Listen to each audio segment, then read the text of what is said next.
Back when I was a teaching assistant for an introductory biology course, we were doing a lab on genetics. One of the students raised his hand with a look of genuine concern and asked, "So, if I donate blood, and someone gets it, could they, end up having a baby that kinda looks like me?" The room went dead silent for a second because everyone thought he was joking. But no, he was completely serious. He explained that he didn't want to accidentally father secret children all over the city, just because he liked giving blood at the student health center.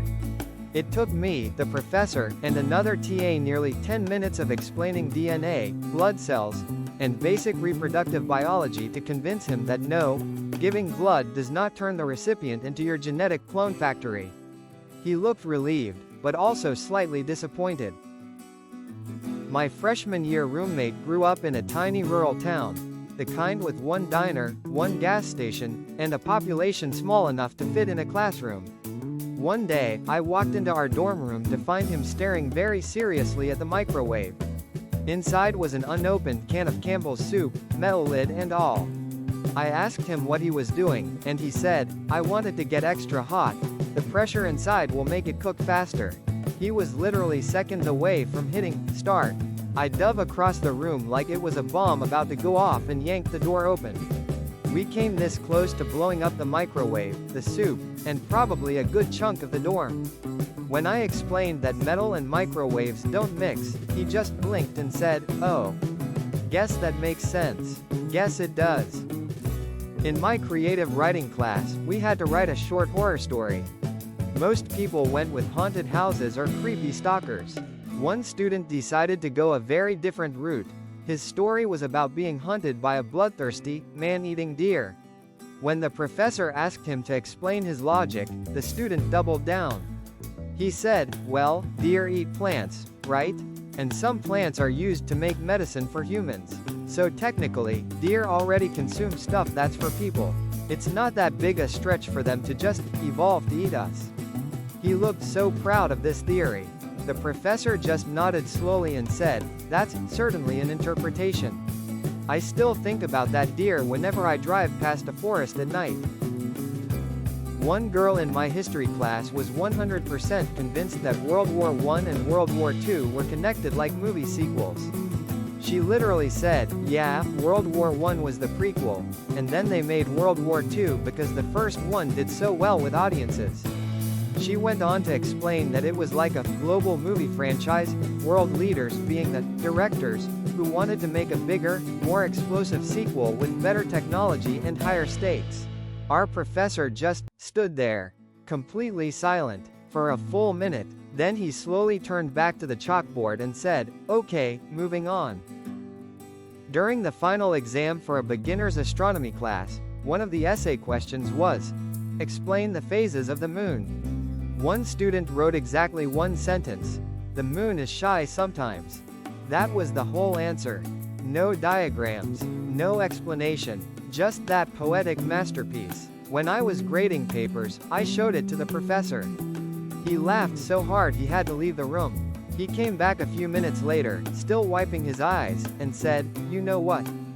Give them 1 point. That's art." My sweet mate got his very first credit card freshman year. He was so proud of himself, said it made him an official adult. 3 days later, he maxed the thing out buying a new gaming PC, a fancy chair, and an LED setup that made our dorm room look like a rave. When the bill showed up, he went pale. He thought the credit limit was just the amount of free money the bank gives you every month for being a good customer. He called the credit card company demanding to know why they were charging interest on his gift money. When they explained it was borrowed money he actually had to pay back, he slammed the phone down and said, "That's literally a scam. They tricked me with fake money. Welcome to adulthood, buddy." We had a fire drill in our dorm at around 3 a.m. Everyone was half asleep, standing outside in pajamas. But one guy from our floor came running into the hallway holding a fire extinguisher, spraying it all over his laptop. The laptop wasn't on fire. When the RA yelled, "What are you doing?" he yelled back, "Preventative maintenance. I'm cooling down the motherboard before it overheats." He genuinely thought fire drills were meant to stop potential fires before they happen, like a practice safety routine for electronics. The extinguisher powder went everywhere, and his laptop never turned on again. He just shrugged and said, "Guess it worked too well." In our dorm's communal kitchen, I once saw a girl try to make pasta, and it's still one of the most chaotic cooking attempts I've ever witnessed.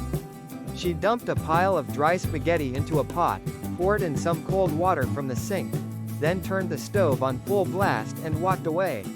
When she came back 10 minutes later, she found a single, massive, sticky brick of starch fused together like cement. She started yelling, "What the hell is this? The pasta's defective." She was genuinely furious, said she was going to sue the company for selling broken noodles. When someone explained she was supposed to boil the water first, she stared at them like they'd just made that rule up on the spot. During my public speaking class, one student gave a dramatic 10-minute presentation about the deadly chemical compound, dihydrogen monoxide. He listed all the horrifying facts. It's in our food, used in industrial processes, and can be fatal if inhaled. He went on, scaring half the class. Then, with a triumphant grin, he revealed that dihydrogen monoxide is just water. Half the class laughed, but the girl sitting next to me leaned over and whispered, "Wait, so are we still supposed to drink it or not?" She genuinely looked nervous. I don't think she ever fully recovered from that presentation. Somewhere out there, she's still suspicious of water. I had a classmate who was completely convinced that Alaska was an island, like, right next to Hawaii. She pointed to the little inset map in the textbook, you know, the one that shows Alaska and Hawaii in separate boxes near California, and said, "See? It's right there." When the professor gently tried to explain that Alaska is actually attached to Canada, she refused to believe it. "That can't be right," she said. "Maybe your globe's just outdated." We even pulled up Google Maps. She stared at the screen for a full minute, then said, "Wow, I guess they must have changed it recently." Geography, 0. Stubbornness, 1. During a philosophy lecture, the professor brought up that old thought experiment. If a tree falls in the forest and no one is around to hear it, does it make a sound? One guy raised his hand immediately and said, "Obviously it does, the squirrels hear it." The professor smiled patiently and tried to clarify, "When we say no one, we mean no conscious observer, human or otherwise." But the guy wasn't backing down. "You don't know that," he argued. "Maybe squirrels exist in a totally different reality matrix and we just don't perceive their consciousness." At that point, the professor just nodded slowly, like he was silently rethinking all his career choices. The rest of us tried not to laugh, but honestly, he kind of made the squirrel sound profound. In chemistry lab, my partner, bless her heart, thought science worked like art class. At the end of the experiment, we had leftover samples from different tests. She turned to me and said, "Hey, what if we mixed all of these together? Maybe we could invent a new element." She was genuinely excited, like she thought we'd just create gold or something. I tried explaining that mixing random chemicals doesn't make new elements. It makes emergency calls to the hazmat team. She looked disappointed for about 5 seconds, then said, "Well, how do you think the first elements were made?" I had no answer for that level of confidence. One afternoon in the library, I overheard a girl loudly complaining on her phone that she'd failed her geography exam. Her friend must have asked what happened, because she said, "The question asked me to name a country in Europe. I wrote Paris. How can that be wrong? It's, like, the most famous one." She went on to rant about how the professor probably just hates France. I wanted to step in and explain so badly, but honestly, I didn't have the heart. She was so convinced of her Parisian patriotism that I just let her have her moment.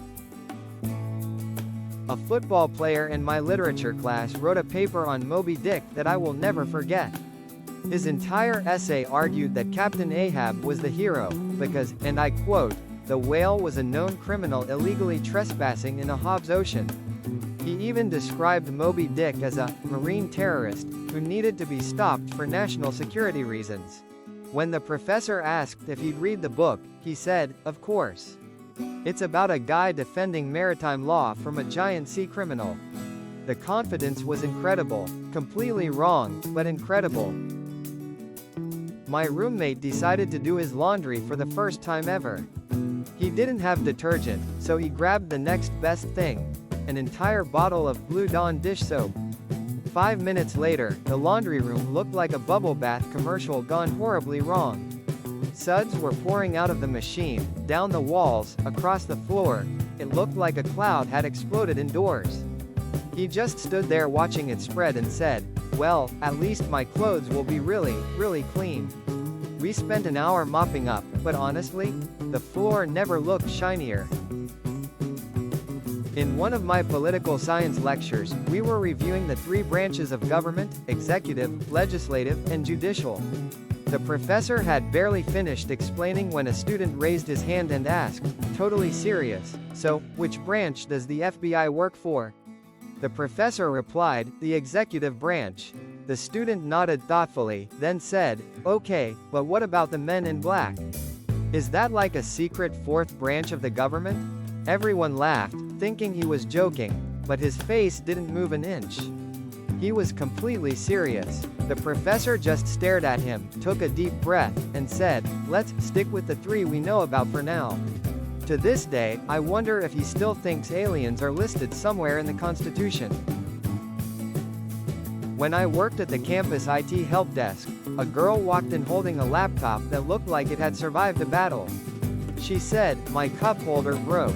Can you fix it?" I was confused, thinking maybe she meant a desk accessory, until she pressed the button for the CD/DVD tray. It popped out, and she pointed to it like, "See? It used to hold my coffee just fine until it snapped." Turns out she'd been resting her mug on the open disk tray while studying. The weight eventually broke it clean off. She asked if her warranty covered it. I told her, as gently as possible, "That's not really what that part is for." She looked genuinely offended and said, "Then why does it fit cups so perfectly?" Hard to argue with that logic. In my nutrition class, the professor was giving a lecture on vegetarianism.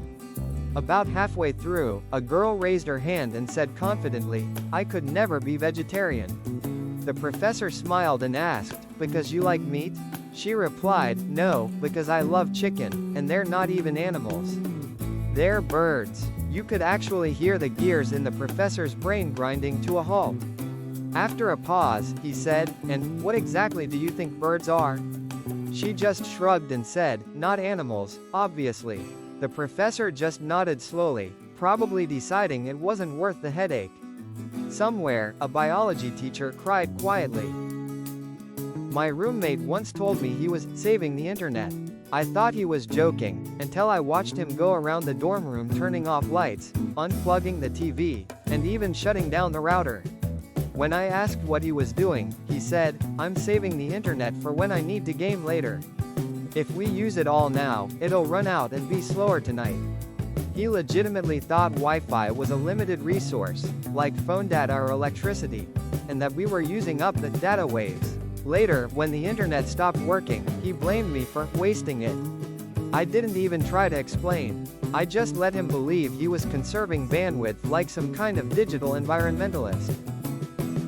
In statistics class, the professor mentioned that there was a 50% chance of rain on Saturday and a 50% chance on Sunday. One student confidently raised his hand and said, "So that means it's a 100% chance of rain this weekend, right?"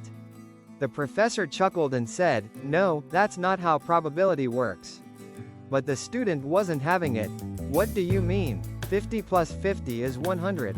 That's basic math, man." The professor tried to walk him through conditional probability, but the guy just shook his head and said, "Nah, that's just like your opinion." He sounded so sure of himself that I think a part of the professor's soul just gave up right then and there.